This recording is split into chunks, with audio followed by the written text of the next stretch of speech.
नमस्कार दोस्तों, welcome back to Mass Study friends. Today we are going to talk about the last tense of present tense, that is present perfect continuous. तो guys, अगर आपने अभी तक हमारे present indefinite, continuous और perfect तीनों के लेक्चर्स नहीं देखे हैं, आप ज़रूर जाके देख लीजिए, आपको मिल जाएंगे प्लेलिस्ट में।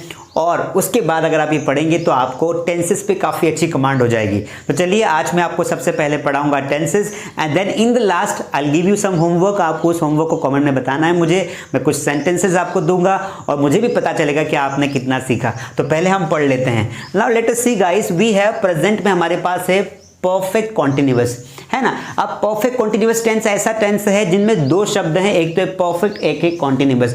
First of all we need to understand the meaning of perfect. देखो, परफेक्ट का मतलब क्या होता है कि कोई भी जो एक्शन है वो क्या हो गई दोस्तों, कंप्लीट हो गई है। कोई भी एक्शन कंप्लीट हो जाएगी तो वो क्या कहलाएगा, प्रेजेंट परफेक्ट। ठीक है, जैसे मैंने कहा कि मैं खाना खा चुका हूं, मैंने पढ़ाई कर ली है, तो परफेक्ट का मतलब तो हमने यही सीखा है। अब एक होता है यहां पर वर्ड कॉन्टिन्यूअस। इसका मतलब होता है एक्शन जो है या कोई भी जो है एक्शन क्या है, प्रोसेस में है। किसमें है, प्रोसेस में है। एक्शन जो है वो काहे में है, प्रोसेस में है।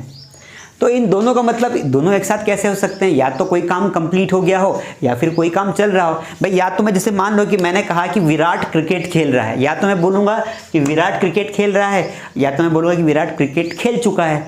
तो पर ये ऐसा टेंस है जिसमें दोनों बातें आती, मतलब हमें कुछ ऐसे वाक्यों की तलाश है जिसमें कोई काम कंप्लीट भी हो गया हो और चल भी रहा हो। तो वो कैसे पॉसिबल है, तो वो पॉसिबल है दोस्तों। जैसे मैंने कहा कि मैं 2 घंटे से खाना खा रहा हूं। अब सेंटेंस क्या है, मैं 2 घंटे से खाना खा रहा हूं, तो मतलब अभी भी खा रहा हूं और 2 घंटे खा चुका हूं। मतलब जब किसी कॉन्टिन्यूअस टेंस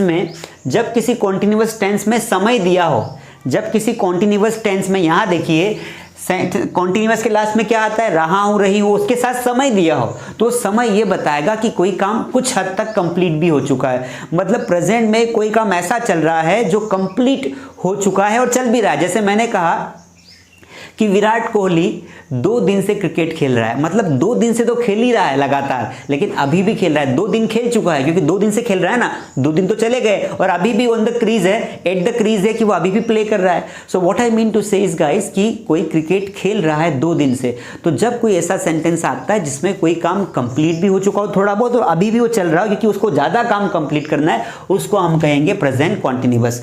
तो I will show you example. मैं आपको देखो एक एग्जाम्पल, 2 सेंटेंस लिख के दिखाता हूं, आपको मुझे डिफरेंस बताना है। मैंने कहा कि मैं अंग्रेजी पढ़ा रहा हूं, मैं अंग्रेजी पढ़ा रहा हूं, एक सेंटेंस ये है। और मैं 2 दिन से अंग्रेजी पढ़ा रहा हूं। Now there are two sentences guys. Sentence number 1 मैं अंग्रेजी पढ़ा रहा हूं, सेंटेंस नंबर 2 मैं 2 दिन से अंग्रेजी पढ़ा रहा हूं। इन दोनों में डिफरेंस है। ये जो सेंटेंस है इसमें सिर्फ मैं किसी क्रिया के होने की बात कर रहा हूं। जो सामान्यतः हम ये बताते हैं कि कोई काम चल रहा है, ऑन द वे है, उसके लिए हम बोलते हैं प्रेजेंट कॉन्टिन्यूअस। मैं अंग्रेजी पढ़ा रहा हूं, लेकिन कितनी पढ़ा दी है, कितने घंटे से पढ़ा रहा हूं, इसका कोई जिक्र नहीं है, तो ये होगा आपका प्रेजेंट कॉन्टिन्यूअस। जबकि मैं 2 दिन से अंग्रेजी पढ़ा रहा हूं, मतलब 2 दिन मुझे पढ़ाते पढ़ाते हो गए, 2 दिन पढ़ा चुका हूं और अभी भी पढ़ा रहा हूं, तो ये आपका परफेक्टनेस शो करेगा। ये क्या शो करेगा, परफेक्टनेस। जबकि ये जो लास्ट के वर्ड है ये शो करेगा आपका कॉन्टिन्यूअस। तो ये हो जाएगा आपका perfect continuous. I hope now the concept is clear. देखिए, मैं खाना खा रहा हूं, प्रेजेंट कॉन्टिन्यूअस। मैं 2 घंटे से खाना खा रहा हूं, प्रेजेंट परफेक्ट कॉन्टिन्यूअस। ठीक है, मैं सो रहा हूं, कॉन्टिन्यूअस। मैं 2 घंटे सो रहा हूं, प्रेजेंट परफेक्ट कॉन्टिन्यूअस। समझ में आ रहा है आपको। तो फर्स्ट ऑफ ऑल आपको इसलिए मैंने डिफरेंस समझाया कि आपको कौन सी हेल्पिंग वर्ब लगानी है। अगर इस वाक्य को आप बनाएंगे ना, मैं अंग्रेजी पढ़ा रहा हूं, तो इसका सेंटेंस बनेगा I am teaching English. I am teaching English, ठीक है, आई एम टीचिंग इंग्लिश। लेकिन इसको जब मैं बनाऊंगा ना तो एम नहीं आएगा, I have been teaching English, I have been teaching English for 2 days। इस तरीके से वाक्य बनेगा। सो दैट इज वाई आपको जब समझ में आ जाएगा कि कॉन्टिन्यूअस है तो उसमें इज एम आर लगाना है, जबकि परफेक्ट कॉन्टिन्यूअस है तो मुझे क्या लगाना है, हैज हैव बीन लगाना है। सो दैट इज, मैंने आपको इतना समझाया। चलिए अब हम मेन टेंस पे आ जाते हैं। तो हमने ये कंसेप्ट समझ लिया कि भाई कब जो कोई भी वाक्य है वो प्रेजेंट परफेक्ट कॉन्टिन्यूअस होगा, उसकी कंडीशन क्या होगी। नाउ अब हम आगे बढ़ते हैं दोस्तों। अब देखिए फर्स्ट ऑफ ऑल यहां पर सबसे पहले इसकी हेल्पिंग वर्ब की बात करते हैं। तो इसकी हेल्पिंग वर्ब है हैज बीन और हैव बीन। हैज बीन का इस्तेमाल हमें कहाँ करना है? हैज बीन लगाना है जितने भी सिंगुलर सब्जेक्ट्स होते हैं, जैसे कि ही, शीट, और कोई नाम आ जाए तो आपको हैज लगाना है। जबकि हैव का इस्तेमाल आई, वी, दे, यू के साथ करना है, जो कि परंपरागत तरीके से हम लोग करते आ रहे हैं। तो आई है, I, we, they, you and any more than 2 names. So these are 2 helping verbs which we need to use according to the subject. If subjects are these, then we have to use has been. If the subject are these, then we have to use have been. Now let us see the common structure. First of all, subject plus आपको लगाना है has, है, दोनों में से कोई एक, और साथ में उसके लगा देना है बीन. बीन इनके साथ जोड़ देना है. वर्ब का 4th फॉर्म लगाना है हर बार, हमने चार्ट में भी समझा था. उसके बाद यहाँ आ जाएगा ऑब्जेक्ट. और एक बात आपको यहाँ पर ध्यान रखनी है कि यहाँ पर जो है आपको सिंस और फॉर का प्रयोग करना है टाइम के लिए. तो यहाँ लगा देंगे सिंस या फॉर, फिर लगाएंगे समय, क्योंकि अगर ये वाक्य है तो समय जरूर दिया होगा तभी तो कहलाएगा ये प्रेजेंट परफेक्ट कॉन्टिन्यूअस. अगर टाइम दिया होगा तो ये क्या बन जाएगा? कॉन्टिन्यूअस बन जाएगा. एक वाक्य आपको समझाता हूँ, फिर आपको समझाऊंगा सिंस कहाँ लगाना है, फॉर कहाँ लगाना है. चलिए, जैसे मैंने कहा कि मैं 2 महीने से अंग्रेजी पढ़ा रहा हूं. अब जैसे मैंने यहां पे देखा कि रहा हूं मतलब कॉन्टिन्यूअस और 2 महीने मतलब परफेक्ट कॉन्टिन्यूअस, दिमाग में आ गया टेंस कौन सा है? प्रेजेंट का पीसी है. मैं को बोलेंगे आई, आई के साथ हैज लगाऊं कि हैव लगाऊं? तो आई के साथ आ जाएगा हैव, फिर लगा दिया बीन. वर्ब की 4th फॉर्म पढ़ाना मतलब टीच, टीच का 4th फॉर्म लगाएंगे टीचिंग. तो आई हैव बीन टीचिंग, क्या पढ़ा रहा हूं? ऑब्जेक्ट क्या है? English. I have been teaching English. कब से? अब यहां देखिए 2 महीने से, तो 2 महीने कौन से हैं पता नहीं है, तो फॉर लगा दिया, फॉर 2 मंथ्स. अब मुद्दा यह आता है कि सिंस कहां लगाना है, फॉर कहां लगाना है. एक ही बार मैं समझा देता हूं दोस्तों. जब हमें क्या दिया हो, पॉइंट ऑफ टाइम दिया हो, मतलब एक निश्चित समय दिया हो, तब आपको क्या लगाना पड़ेगा? सिंस लगाना पड़ेगा. तो सिंस का इस्तेमाल करते हैं हम पॉइंट ऑफ टाइम के पहले, मतलब निश्चित समय के पहले, सर्टेन समय के पहले. मतलब इसको आप ऐसे समझ सकते हैं कि भाई जब भी क्या हो, जब भी समय का नाम दिया हो, मतलब समय का जब एग्जैक्टली नाम दिया. जैसे मैंने कहा मैं अप्रैल से पढ़ा रहा हूं, तो अब अप्रैल एक महीना आता है, उसका नाम है, तो आप यहां पे लगा देंगे सिंस अप्रैल. क्या लगा देंगे? सिंस अप्रैल लगा देंगे. आपने कहा कि मैं 9 बजे से पढ़ा रहा हूं, तो 9 बजे, तो यहां पे सिंस 9 o'clock आ जाएगा. आपने कहा कि 2010 से मैं पढ़ा रहा हूं, तो सिंस 2002 आ जाएगा, सिंस 2009 आ जाए, जो भी. तो इस तरीके से जब किसी दिन का नाम आ जाए, किसी महीने का नाम आ जाए, किसी समय का नाम आ जाए, किसी साल का नाम आ जाए, इनके साथ हमें लगाना पड़ता है सेंस. क्या लगाना पड़ता है? सेंस. क्योंकि ये निश्चित समय है. अप्रैल 12 महीने में एक बार आता है, 9 बजती दिन में एक बार. 2009 एक साल का नाम है, वो आया है. तो जब समय का नाम दिया हो तब आपको लगाना है सेंस. आपको फॉर का इस्तेमाल कब करना है?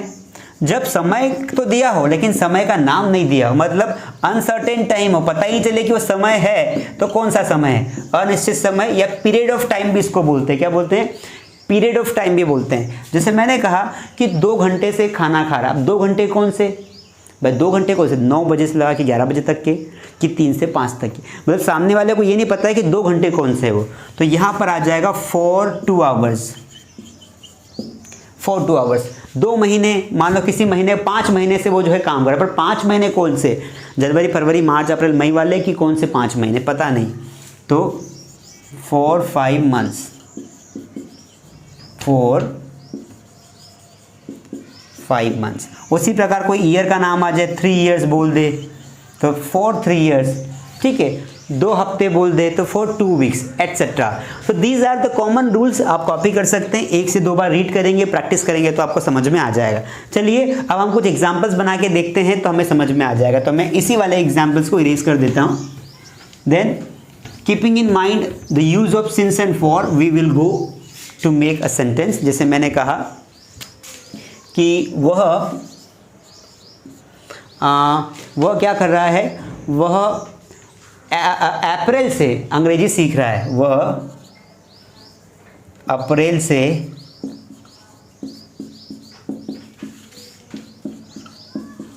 अंग्रेजी सीख रहा है। कब से सीख रहा है? वह अप्रैल से अंग्रेजी सीख रहा है। प्रेजेंट कॉन्टिन्यूअस है तो परफेक्ट भी है क्योंकि अप्रैल है। ही के साथ आ जाएगा हैज़ बीन, लगा दिया has been. He has been, सीखने को बोलते हैं learning. He has been learning, क्या सीख रहा है? English. He has been learning English. कब से? अप्रैल से। अप्रैल का महीना आता है, समय का नाम दिया है, पॉइंट दिया है, पॉइंट अप्रैल। यहाँ देखिए सिंस अप्रैल, लगा दो सिंस अप्रैल, किसी भी महीने का नाम आ जाए सिंस आ जाएगा, सिंस अप्रैल। समझ में आया आपको? तो I have used both the sentences. आपको कहाँ सिंस लगाना है, कहाँ फॉर लगाना है, ठीक है। चलिए now will go to the negative sentence. अबे आज मैं आपको स्ट्रक्चर नहीं लिखवाने वाला हूँ भाई साहब। आज मैं क्या करूँगा, डायरेक्टली सेंटेंस बनाऊंगा। कोई नेगेटिव सेंटेंस हम लेके देख लेते हैं, ठीक है। जैसे हमने एक नेगेटिव सेंटेंस लिया कि क्योंकि नेगेटिव में नॉट हमें लगाना है यहाँ पर। चलो मैं स्ट्रक्चर लिखवा देता हूँ आपको। जो नॉट लगाना है हैज़ के बाद लगाना है, सब्जेक्ट प्लस और हैज़ हैव के बाद नॉट लगाएंगे, बीन को पीछे छोड़ देंगे, ध्यान रखना है। उसके बाद वर्ब का fourth form, then object, then since and for. ये एसएफ का मतलब होता है सिंस एंड फॉर, और लास्ट में आ जाएगा टाइम। सी गाइस, हम एक सेंटेंस लेते हैं, कोई सा भी हम एक सेंटेंस उठा लेंगे। जैसे मैंने कहा कि वह, या राहुल की बात कर लेते हैं। राहुल सुबह से क्रिकेट नहीं खेल रहा है, क्रिकेट नहीं खेल रहा है। ये सेंटेंस नेगेटिव सेंटेंस है, नहीं आ गया, बना देंगे। राहुल के साथ आ जाएगा हैज़, क्योंकि राहुल सिंगुलर सब्जेक्ट है। हैज़ के बाद लगा देंगे नॉट। राहुल हैज़ नॉट, अब बचा हुआ बीन यहाँ लगाना। राहुल हैज़ नॉट बीन, खेलने को बोलते हैं प्लेइंग, क्योंकि फोर्थ फॉर्म आएगा। ऑब्जेक्ट हमारा क्रिकेट। कब से भैया? सुबह से। तो सुबह भी एक दिन में एक बार सुबह होती है, तो निश्चित है, इसलिए सेंस लगाएंगे।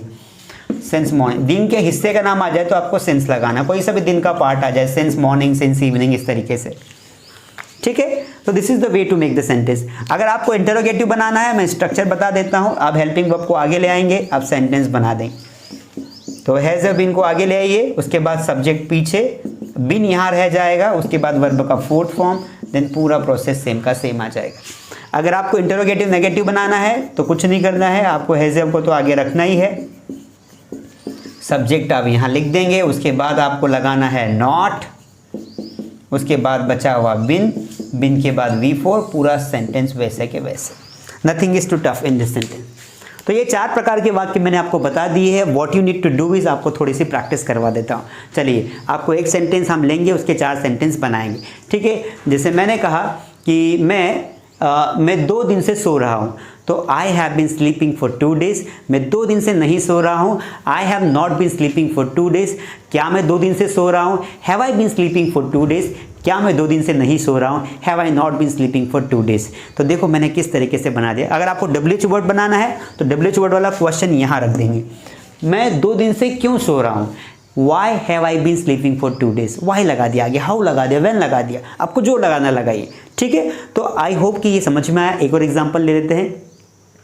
जैसे मैंने कहा कि जैसे कोई बच्चा होता है ना, बच्चा जो है बहुत लंबे समय तक नहाता है, उसको पानी मिल जाता है। तो जो बच्चा है ना, वो 2 घंटे से नहा रहा है, या सुबह 7 बजे से समझ लेते हैं, वह 7 बजे से नहा रहा है।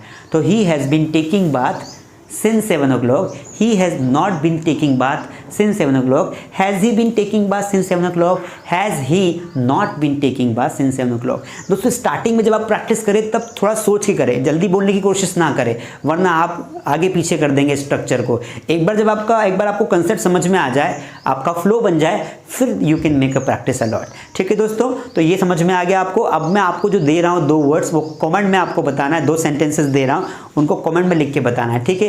एक सेंटेंस लिखिए कि मेरा जो है कि इसको लिखिए, भारत के लोग, देखो भारत के लोगों को क्या बोलेंगे आपको बताना है ना। भारत के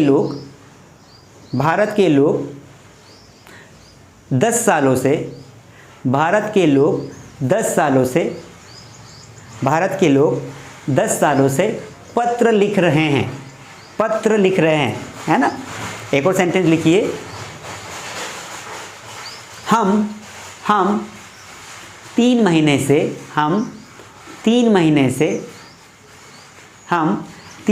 से मोबाइल चला रहे हैं। मोबाइल चलाने के लिए 2 वर्ड आते हैं, एक आता है ऑपरेट, एक आता है यूज़। आप कुछ भी लगा सकते हैं, ठीक है। मैंने आपको सेंटेंसेस दे दिए, आपको कमेंट बताना है। और हाँ, अगर आप सिस्टमेटिक तरीके से अंग्रेजी सीखना चाहते हैं तो हमारा जो बेसिक कोर्स है वो ज़रूर ज्वाइन करें, बहुत ही कम प्राइस में, और 6 महीने के लिए हम पढ़ा रहे हैं। पूरे टॉपिक कवर करवाते हैं इस तरीके से, इससे भी बेहतर तरीके से पढ़ाते हैं उसमें, और सिस्टमेटिक तरीके से पढ़ाते हैं। अगर आपकी इच्छा हो तो आप हमारा बेसिक कोर्स ज्वाइन कर सकते हैं। आप इस वीडियो के नीचे आपको नंबर दिया हुआ है, उस पर फ़ोन करके आप जानकारी ले सकते हैं। और अगर आप फ्री है तो अपने समय का सदुपयोग करके, हम भारत के हज़ारों लोगों ने हमारा वो कोर्स ज्वाइन किया है, अलग अलग कोनों से ज्वाइन किया है। आप भी ज्वाइन करके जो है अपनी इंग्लिश को इम्प्रूव कर सकते हैं और अंग्रेजी बोलकर अपने करियर में आगे जा सकते हैं। अगर आपको वीडियो अच्छा लगा हो तो लाइक ज़रूर करें, और जो क्वेश्चंस आपको दिए उसको कमेंट में लिखें। चलिए अब हम मिलेंगे पास्ट टेंस में, तब तक के लिए थैंक यू सो मच।